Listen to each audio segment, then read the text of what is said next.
তো বাংলাদেশে আপনাদের সমর্থক কত, বা বাংলাদেশের সবচেয়ে বড় রাজনৈতিক ইসলামিক নাম দিয়ে বড় রাজনৈতিক দল হচ্ছে বাংলাদেশের জামাতে ইসলামী। এরপরে না, এটা অনেকগুলি মৌলবাদীবাদ, ওটা ইসলাম না, ওটা ইসলামের একটা বিপরীত আচ্ছা, দল। ওরা সেটি আলাদা ডিবেট, সেটা নিয়েও আলোচনা করা যেতে পারে। তবে আমি আপনাকে যে তথ্যটি দিতে যাচ্ছি সেটি হচ্ছে যে ইসলাম নাম দিয়ে সবচেয়ে বড় রাজনৈতিক দল হচ্ছে ওনারা জামাতে ইসলামী। রাজাকার, ওনারা খুন করেছেন, 71-এ খুন দর্শন করেছেন।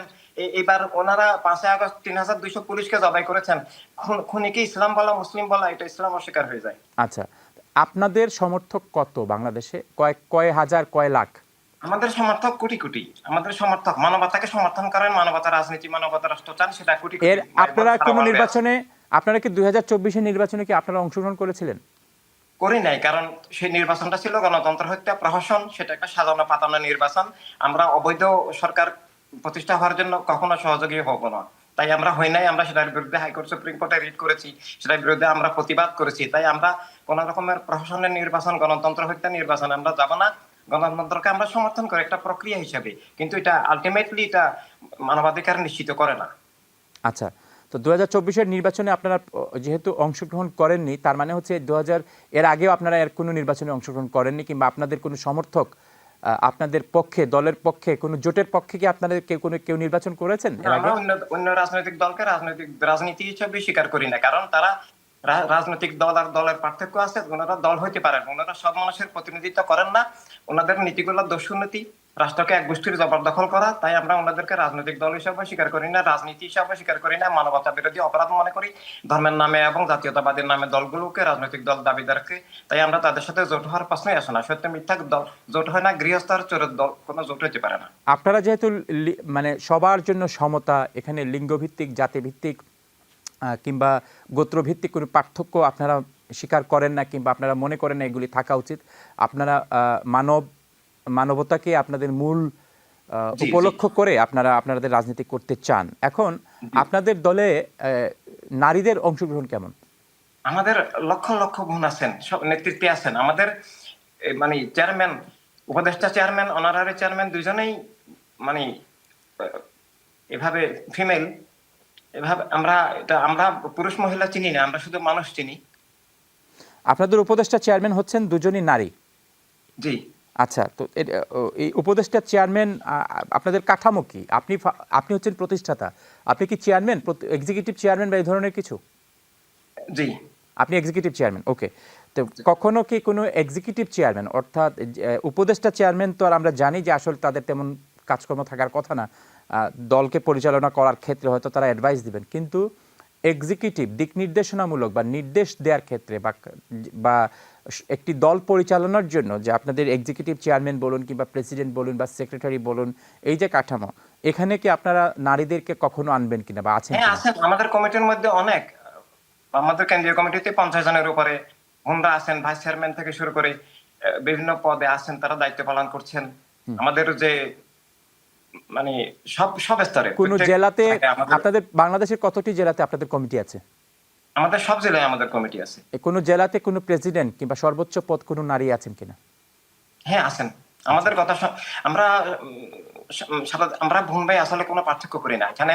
নেতৃত্বের ভিত্তি কেবলমাত্র মানে যোগ্যতা, দক্ষতা। আমাদের অনেক অমুসলিমও আছেন, হিন্দু ধর্মের লোক, খ্রিস্টান ধর্মের লোক, বিভিন্ন ধর্মের লোক আমাদের বিভিন্ন নেতৃত্বে, কেন্দ্রীয় কমিটি এবং জেলা কমিটিতে বিভিন্ন জায়গায় নেতৃত্বে আছেন।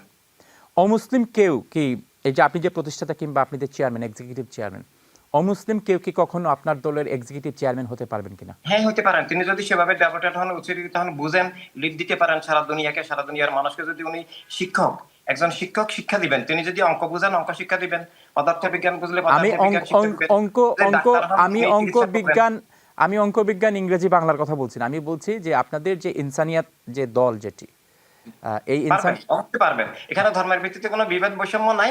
তিনি তিনি আসলে মানবতার ধারক বাহক রক্ষক কিনা, তিনি সব মানুষের অধিকার স্বীকার করেন কিনা, তিনি সব মানুষকে শিক্ষা দিতে পারেন কিনা, তিনি স্রষ্টার নামে মানব সত্তা, মানবতার অস্তিত্বে বিশ্বাস করেন কিনা, এভাবে তিনি যদি সেভাবে যোগ্য হন, দক্ষ হন, অবশ্যই তিনি পারবেন এক্সিকিউটিভ চেয়ারম্যান হতে পারবেন। অর্থাৎ অমুসলিমরা এখানে আপনি চেয়ারম্যান হতে পারবেন? এক সমান, এখানে মুসলিম অমুসলিম কোনো বিভেদ বা কোনো বৈষম্য নেই। আচ্ছা, আপনারা আগামী যে কারণ আমরা আমরা যারা মানবতা স্বীকার করেন তাদেরকে আমরা অমুসলিম মনে করি, মুসলিম দাবি করলেও নামাজ পড়লেও আমরা ওদেরকে অমুসলিম মনে করি। যারা মানবাধিকার, মানবতা রাষ্ট্র, মানবতার দুনিয়া অস্বীকার করে, যারা জঙ্গিবাদ, সাম্প্রদায়িক রাজনীতি করে, তাদেরকে আমরা এক নম্বর অমুসলিম মনে করি। আপনার এখন যদি আমি আপনাকে জিজ্ঞেস করি এক্সিকিউটিভ চেয়ারম্যান হিসেবে, আপনি যেহেতু আমাদের আজকের দর্শকদের জন্য আপনি একজন নতুন অতিথি, আপনার ব্যাকগ্রাউন্ড কি? আপনি কোথায় পড়াশোনা করেছেন? আমার পড়াশোনা তো মাদ্রাসা গ্রাউন্ড এবং ভার্সিটি গ্রাউন্ড দুইটাই। আমি এমএসসি এবং আমি এলএলবি, আমি হাদিস এবং ফিকহে কামেল মাস্টার্স। আচ্ছা, মাদ্রাসা কোন মাদ্রাসাতে পড়েছেন? মাদ্রাসা আমি আমাদের পারিবারিক নিজস্ব মাদ্রাসা আছে, তো সেখান থেকে এরপর চট্টগ্রামের ওয়াজেদি আলিয়া মাদ্রাসা। আর কোন বিশ্ববিদ্যালয় থেকে আপনি অনার্স এবং মাস্টার্স করেছেন? চট্টগ্রাম ইউনিভার্সিটি থেকে। জি, চিটাগাং ইউনিভার্সিটি, চট্টগ্রাম ইউনিভার্সিটি, জি, চট্টগ্রাম বিশ্ববিদ্যালয়। চট্টগ্রাম বিশ্ববিদ্যালয় থেকে আপনি অনার্স এবং মাস্টার্স করেছেন কোন বিষয়ে? জি, রসায়ন, কেমিস্ট্রি। কেমিস্ট্রিতে। আচ্ছা, কেমিস্ট্রিতে আপনি অনার্স এবং মাস্টার্স করেছেন এবং একই সাথে আপনি মাদ্রাসা লাইনেও পড়াশোনা করেছেন এবং আপনি বলছেন যে আপনার দলটি আসলে কোনো ধর্মীয় ভিত্তিক দল নয়, ধর্মের ভিত্তিতে আপনারা পরিচালনা করেন না এবং সেখানে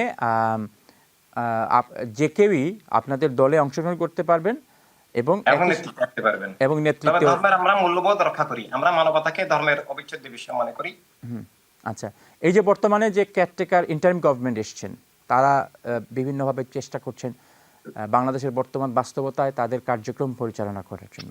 এই অন্তর্বর্তীকালীন সরকারকে আপনারা কি সহযোগিতা করছেন নাকি আপনারা তাদের বিভিন্ন কার্যক্রমের সমালোচক?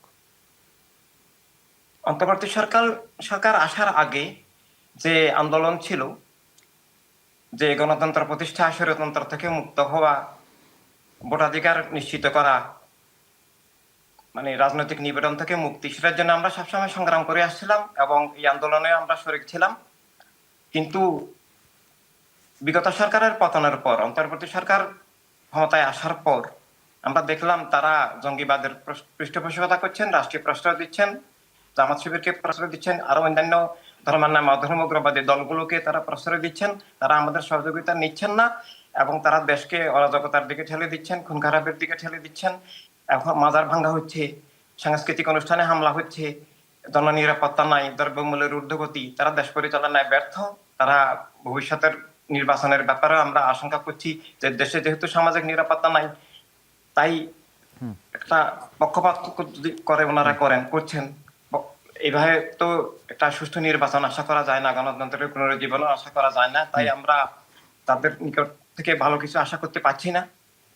আমরা তাই তাদের বিরোধিতা করছি এবং তাদের অন্যায়গুলো, তাদের জঙ্গিবাদের দিকে দেশকে ঠেলে দেওয়া, দেশকে রাজাকারকরণ করা, প্রশাসনে, পুলিশে, সব জায়গায় মানে ওই বিশেষ দলের, জঙ্গিবাদের দলের লোকদেরকে এস্টাবলিশ করা, অন্যদেরকে চাকরিচ্যুত করা, বিভিন্ন ব্যাংক দখল করা, এগুলো তারা দেশকে, ধর্মকে, জনগণকে, রাষ্ট্রকে, গণতন্ত্রকে বিপদের দিকে ঠেলে দিচ্ছেন।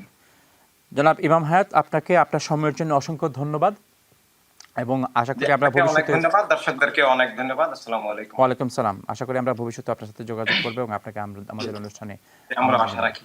অসংখ্য ধন্যবাদ। দর্শক, দেখছেন অভিমত অনুষ্ঠান। আমরা অনুষ্ঠানের এই পর্যায়ে যাব ছোট্ট একটি বিরতিতে এবং বিরতির পর নতুন একজন অতিথিকে নিয়ে আমরা হাজির হব। সেই পর্যন্ত আমাদের সঙ্গেই থাকবেন। সবাইকে ধন্যবাদ।